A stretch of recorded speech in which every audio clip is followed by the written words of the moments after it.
Hi everyone and welcome back to my channel.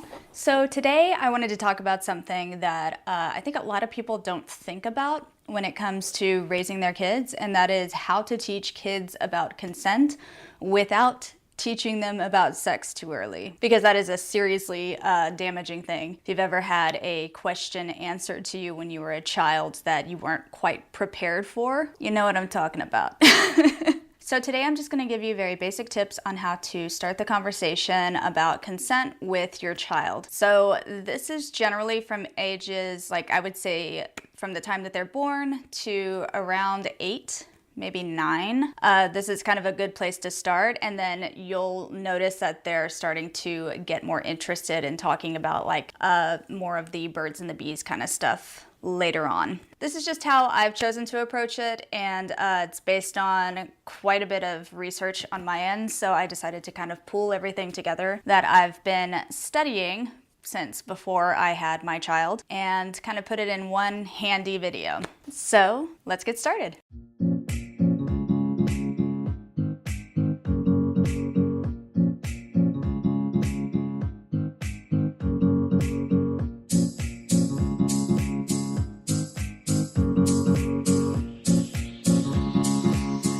So before we get started, I just wanted to ask you guys to click the subscribe button and hit the little bell that's next to it so that you get notified every time I release a new video. And I release new videos every Tuesday and Thursday, and they're topics ranging from kind of more self-help and mental health to beauty, lifestyle, that kind of stuff, because I have a wide variety of things that I'm interested in. I try to keep it more self-helpy these days, more stuff that you can take into your world and kind of learn something new. But I do still get into the old makeup and beauty and, you know, trying new things gig. All right, so first off, let's just get the record straight. You don't need to talk to your kids about sex to explain to them the basic concepts of consent. We actually use consent every single day as adults, whether we know it or not, and sometimes some of us more successfully than others. So chances are you already know what you're supposed to do, you just don't know how to phrase it and how to put it together and implement it. And that's what we're gonna talk about today. Now again, we're not talking about sex. This is like the precursor to any of that business. And the reason you want to talk to your kids early about consent is because if you wait to talk to them until they're teenagers about consent, then likely they haven't been used to the practice and it's not second nature to them. And you want to give them the best chance that they have to be successful, responsible, and respectful human beings right out of the gate. And this is something that I see a lot in parents, is that they don't necessarily know how to teach their children to be respectful of other humans, because let's face it, kids, especially toddlers, can be little animals, and it can be difficult to talk to them and to talk sense into them because that's just not how they're wired. Really kind of making it an everyday experience, like this is just what we do with other people, makes it a lot easier for them to understand it and for them to really behave in a way that comes naturally to them, because respect then becomes like a natural process. Not to say that it doesn't fall to the wayside every now and again, because they are children, that's just how life works, but that in general, they understand the concept of respect and consent, and they understand that other people's bodies do not belong to them, just like their body doesn't belong to anybody else but them. So it really teaches them autonomy and confidence and the ability to be respectful and empathic human beings. And with that said, let's talk about what to do. Now, number one, and this is something that you can do from the time they are little bitty, and this is what I did with my daughter, is ask them permission and tell them what you're doing. So this mainly concerns things that you have to do for them. So it would be like diapering. You know, you have a child, they need to have their diaper changed, so you'll just say, I'm sorry, I need to change your diaper right now. I won't always have to do this, but right now we need to get this done. And I would say things like, I'm sorry, Ripley, I know that it's uncomfortable for you because this wipe is cold, but I have to wipe your vagina and your butt, and it'll be done in just a second. And then I'd do it as quickly as I possibly could. I'd put on the diaper, and that would be that. And it seems like a lot to go through for every single diaper change. I assure you, it does not become that big of a deal. It starts to be something that you just kind of naturally say. It's like by rote. Like if you're a doctor and you have to give someone a shot, you say, okay, I'm sorry, this is gonna pinch a little bit. I'm gonna count to 3, 1, 2, 3, and there you go. Like, you just learn to do it. It's something that you have to do, and it's something that just comes naturally to you. After like the 10th time of doing it, you just start saying it. Now, as they get older and they're able to do more things for themselves, this kind of translates into, okay, I'm sorry, I know that this medicine doesn't taste nice, but you have a cold and this is going to help you get better. So we have to take our medicine. Now, would you like to do it, or would you like me to help you? And then even, making that kind of a broader scope, saying, would you like a hug? May I have a kiss? So having something that's open-ended and having something that they either say yes or no to, it doesn't feel like I'm going to be disappointed if you don't give me a hug. Just like, may I have a hug? And if they give you a hug, like, oh, cool. If they say no, say, okay, what about a high five? It's easy. It's just giving them options, ways that they can like display affection, ways that they can be supportive of other people and be supportive of developing relationships with other people without pushing them into physical experiences that they may not want. And I find this with myself often. A lot of times you kind of expect your child to be like a little adult that you just tell what to do. Like, I'm going to guide you. You must give your grandmother a hug. And that's really rude if you think about it. Like, I mean, there are some situations where it's like, I know that when grandma leaves, you're going to be sad that you didn't give her a hug because last time you did this exact same thing where you said you didn't want to give her a hug and then she left and you threw a fit. So are you sure you don't want to give her a hug? Like, there are those times when you need to kind of talk to them about it and make sure that they understand, like, once you say that you don't want this, it's not going to happen. But in general, it's just a way to give them that bodily autonomy. And if you think about it, this is kind of the practice that we all have to have as humans. And you're not raising a child, you're raising an adult. So you're raising someone to be respectful and also be confident and know how to control their own body and their own boundaries. And if you're constantly pushing them to do things that they may not want to do, or you're making it like it's not an option for them, like they don't have the option to say no, then they then don't know how to make decisions for themselves. They don't feel confident in the decisions that they make. And that really does translate through life. So ultimately what we want to do is set them up for the best possible success as adults. That's why I always say you're not raising a child, you're raising an adult. Number 2 is use appropriate language. So I am as guilty as the next person of like creating my own little baby talk for my daughter.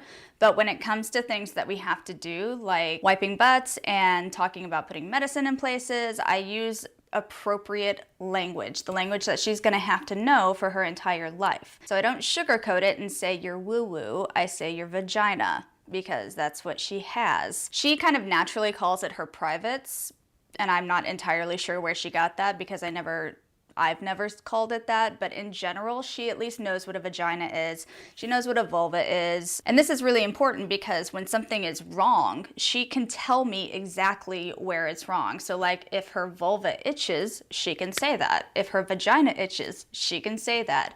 If she feels like a pain somewhere, she can tell me exactly where it is because I've given her the language tools to describe to me what's happening with her body so that I can help her. So while you're talking about stuff like this and while you're using that appropriate language, it's also very important to talk about who is allowed to perform specific health-related tasks for your child and who is not, so that they don't think just anybody can help them wipe their butt or that just anybody can see them without their pants on. And that's like a giant thing. So we talk a lot about how mommy, daddy, and Mimi are allowed to wipe the butt or allowed to, apply ointments and things of that nature.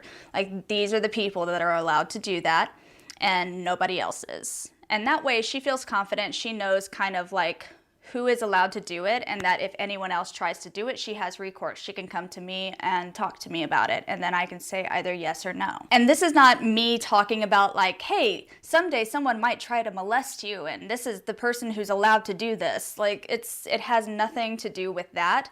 It's just me telling her about her body and who is allowed to do specific things. Now, with that being said, Number 3 is teach them that nobody is allowed to hurt them or touch them in a way that makes them feel uncomfortable. And that includes mommy, daddy, relatives, literally anybody. So with this one, it's really important that you hold to your word. Like if you grab their arm because you get angry and you accidentally hurt them, you then have to apologize because you did something wrong. You touched them in a way that hurt them. So you do have to be willing to kind of put your ego aside and understand that you're going to make mistakes sometimes. At the end of the day, you're raising someone who understands that nobody is allowed to cross that line. Nobody is allowed to cross their boundaries with their body. And that is the most important thing you can possibly do.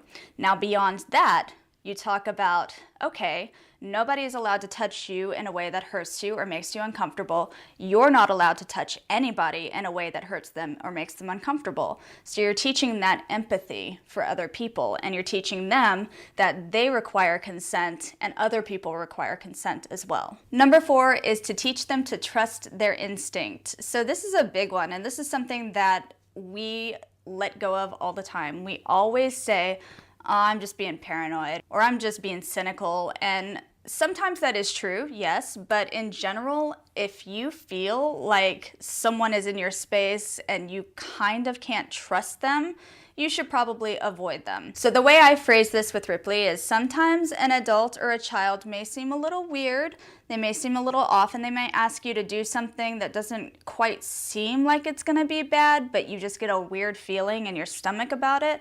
You should listen. Listen to your stomach, listen to your gut instinct, and tell the nearest safe adult. So safe adult for us means like a teacher or a parent, someone that they know that they can trust, someone that they know very well. And the way that this works is, we always want to believe the best of everybody, obviously, but sometimes people come into your life that you think you can trust and you can't trust them. So we're teaching our children to listen to their instinct. If they feel like something is wrong, even if they feel like that adult should be a person that they can trust, they know not to trust them and to go to somebody else and say, hey, this person did this, is this okay? And then mommy or daddy or like a teacher, a trusted adult, someone who is not that person, can tell you yes or no and say, let's talk to them about this if it seems like something that can be worked out.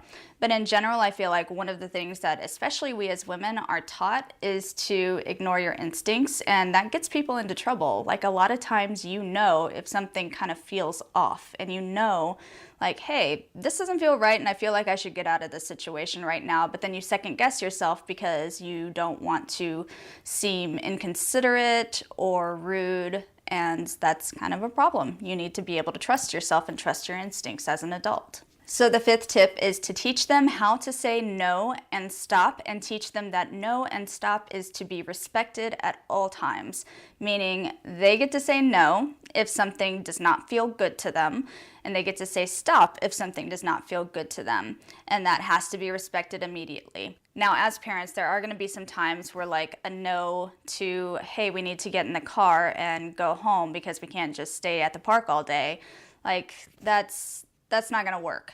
No is not an option for this one. Like, we have to go home. The park is closing. But there are ways to kind of talk about that then and say, like, look, I understand that you want to stay at the park, but we have other things that we have to do with our day, and we can't stay at the park all day. We can come back to the park another time. So being able to talk to your child instead of just bossing them around without giving them any reasons as to why you're doing the things that you're doing.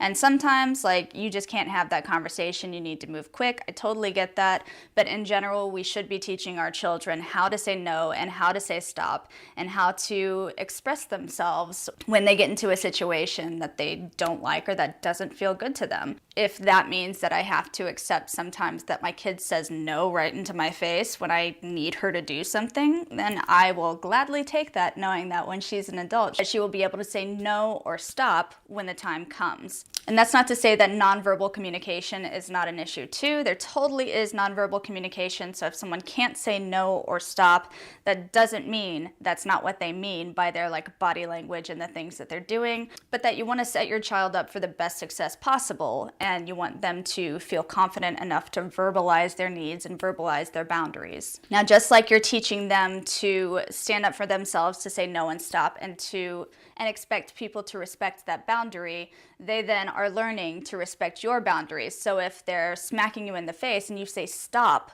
and they don't stop, take their hand down and say, no and stop is firm. You don't get to choose what you do to other people. If someone says no or stop, that's it. And that way they're, again, learning empathy. They're learning that their body belongs to them and other people's bodies belong to other people. They don't get to decide what they do to other people, even if they think it's fun. The minute someone's not having fun and saying no or stop or acting like they're uncomfortable, you have to stop. Number 6 is be your child's safe space to talk about things. You know, maybe at a restaurant, that's not the right time to talk about penises and vaginas, but you have to be able to say, like, hey, I totally want to have this conversation with you and I think it's really important, but we're sitting down to eat dinner right now, so let's do this. Let's go ahead and eat dinner, and then we'll talk about that when we get home. So always reacting in a place of non-judgment, non-shame, like I would love to have this conversation with you because you're interested in it.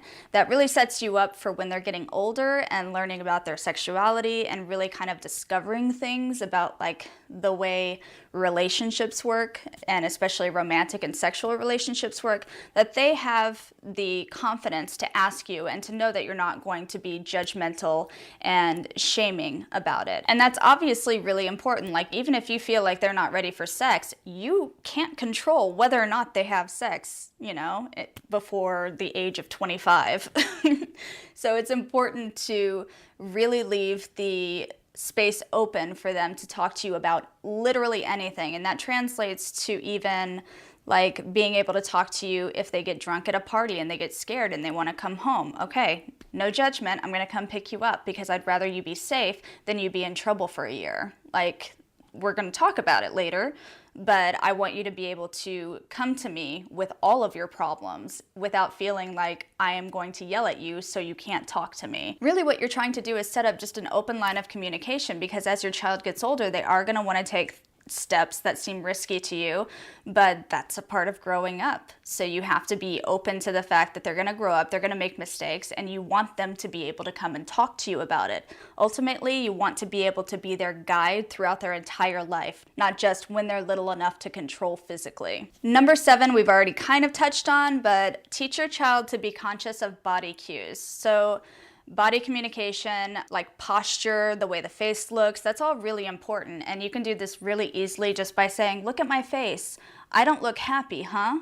So I don't like it when you touch me like that. That hurts me. That hurts my feelings.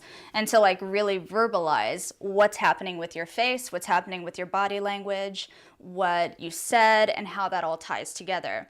And then another thing to look out for is to, teach them to look at other kids when they say yes or okay, but they seem kind of hesitant about it. So if you see it in a movie, or if you you see your kids playing and one of the kids says, I want that doll, and the younger kid just goes, okay, just say, hey, look, does she look happy about giving the doll?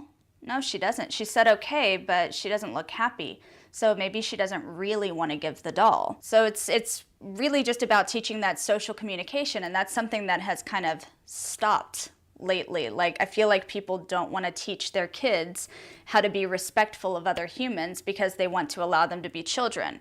You can allow your child to be a child and still teach them how to be respectful of other people. Number 8, and this is kind of my own personal thing that I think really works well, is to teach your children to make themselves almost personally responsible to make sure that younger children are safe and are being included. And that's another part of teaching empathy. Like when you go to the playground, you have 2 sets of children. You have the children that are running over the 1-year-olds and knocking them down at the playground. And then you have the children that are helping to pick them up and waiting for them to, go across the bridge, and waiting patiently for them to get up the steps instead of running past them. And this is a big deal. This teaches community, it teaches respect, it teaches empathy, and it really teaches them to look out for those who are more vulnerable. And that is, again, a big deal when you're trying to raise an adult. You want people who are going to look out for other people who are more vulnerable and try to help them. And this also translates to when they're, growing up and going to their first non-chaperoned parties and maybe like watching people have too much to drink. You want them to be the person that makes sure that other people aren't being taken advantage of. You want them to be the person who's, you know, calling a parent if something is going terribly wrong instead of just sitting back and being like, I don't know what to do. You want them to be the person that feels responsible when they see someone who's vulnerable to talk to someone to try to make it better. And I mean, like I said a million times, this is about raising adults, not raising children. If I think of my child as just a child, I might baby her and like not teach her as much. But if I think of her as a person who's going to become an adult, I want to raise a person who's responsible, who's empathic, who is kind and intelligent, who is confident and knows how to stand up for herself. That's what I want to raise. I don't want to raise just a person who then becomes a childlike adult. Do you know what I'm saying? All right, so now I wanted to talk about some things to keep in mind when you're using some or all of these techniques to teach consent. Corporal punishment does not work with consent training. It just doesn't. You're teaching them that nobody is allowed to touch someone in a way that makes them feel hurt or uncomfortable. And if you're spanking them, you're creating a lot of discord in your language and your actions. I mean, I personally firmly believe that spanking has no place in raising a child. That's my personal belief. I do have scientific research to back up my position, and that can be found in the description box below, but this is not the video for that. That would be a whole nother video with a whole nother set of helpful tips and tricks to avoid using corporal punishment on your children. And if you would like that, then give me a thumbs up and let me know, and I can tell you what I know. I can tell you what I've figured out. Again, whether or not like these tips and tricks work for you based on your own child, it's gonna be dependent from person to person. Someone once said to me, children are people too, and at the time, well, they said babies are people too, but at the time I was like, what the f is that supposed to mean? Obviously. But it makes sense, like babies and children and, you know, young adults, they all have their own specific personality, their own specific needs, their own ways of, you know, approaching their world, and we have to be respectful of the fact that they are their own individual. They don't belong to us. They're not extensions of us. We have, for better or worse, given birth to a person that is not us and that should not be entirely controlled by us, just guided by us. So another thing to keep in mind is that when you're teaching bodily autonomy, you really have to make it kind of the law in your world. So that means when they want to wear a specific outfit, as long as it's appropriate and within guidelines that you set, like if shorts have to be middle of the legs or tank tops have to have like an inch of fabric at the shoulder, like whatever you determine is appropriate for your household. But children should be allowed to choose their own clothing, making sure that it's within the guidelines that you've set for your house. And children should be able to choose their own haircut and hairstyle. And because their body does not belong to you, because you're teaching them consent and teaching them bodily autonomy, it kind of has to be something that you're okay with. And sometimes it's really hard for me personally to like say, okay, Ripley, we need to brush your hair and let's put it back in pigtails. That way it doesn't get in your face and get all ratted. And she looks at me and says no. And I'm like, okay. She's going to learn later in the afternoon that it takes a lot longer to brush through her hair if I haven't put it back. So, you know, sometimes I do just have to let things go. Like, so you're going to wear that outfit. Okay. All right. Well, people are going to think that I don't know how to put colors together, but that's totally fine.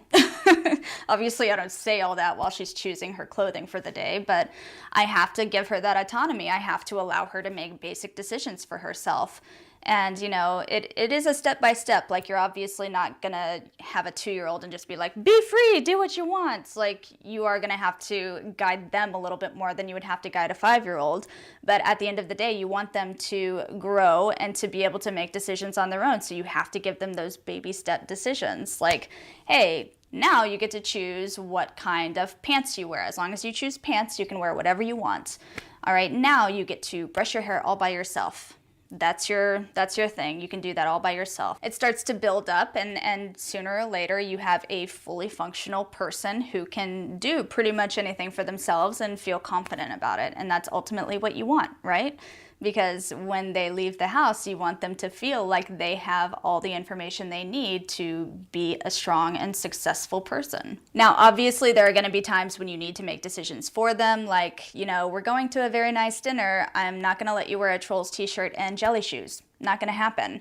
But those times are few and far between, and generally I'll give her options. Like, you have the option between this dress and this pant and shirt combo. Which do you want to wear? So I'll still give her options so she can still be responsible for the way that she's dressed, but I'll keep it appropriate. Or sometimes it might be a thing where I say, it's going to be really cold. I feel like a dress is not going to be the best option for today. And she'll say, no, I want to wear my dress. And I'll be like, suit yourself. And then when she's cold, about like 10 minutes later when we're outside, you can say, well, I see that you're shivering. This is why I didn't want you to wear a dress, because a cold and rainy day is not really good sundress weather. And then she knows for next time. And obviously there are things that I still do for my child. Sometimes I still have to wipe her butt. Again, I tell her, like, I'm sorry, I have to do this. It looks like you didn't wipe well enough, so I'm gonna go ahead and help you out. I won't always have to do this for you. Let's just make sure that we wipe really, really well in the future. Or, my child has extremely curly and wild hair, and I love it, but it takes a lot of maintenance. So because I have to do it, I explain to her what I'm doing. I explain to her why I'm doing it, so that when it gets to the point where she feels like she can take over, she understands fully what I've been doing, because I've talked to her about it almost every single time. And the last thing I wanted to mention is that it is inevitable for you to mess up. I feel like that's just a part of raising a human. I don't think there's been any human that's been raised 100% perfectly. I don't even think that exists, to be quite frank. But, I was spanked as a child. I had some abusive instances in my childhood for sure. I definitely had some manipulation and some body shaming. It's very hard for me to get away from those kind of unconscious habits that I have formed and the unconscious reactions that I have formed. And I'm gonna mess up. That's just inevitable with any parenting. But the point is to try to do better every day than the day before. So every day moving forward, I'm trying to be a better parent than I was last week, last year, when she was born. I'm trying to keep moving forward. I hear a lot of this kind of like knee-jerk reaction of like, well, my parents did it this way and I turned out fine. It's like, well, yeah, you did turn out fine, but there are always better ways to do things, and you have to be open to that as a parent. And 20 years from now, my kid will probably come to me with something like, you did this and it was pretty damaging. And I have to be like, I did the best I could with what I had. I'm sorry.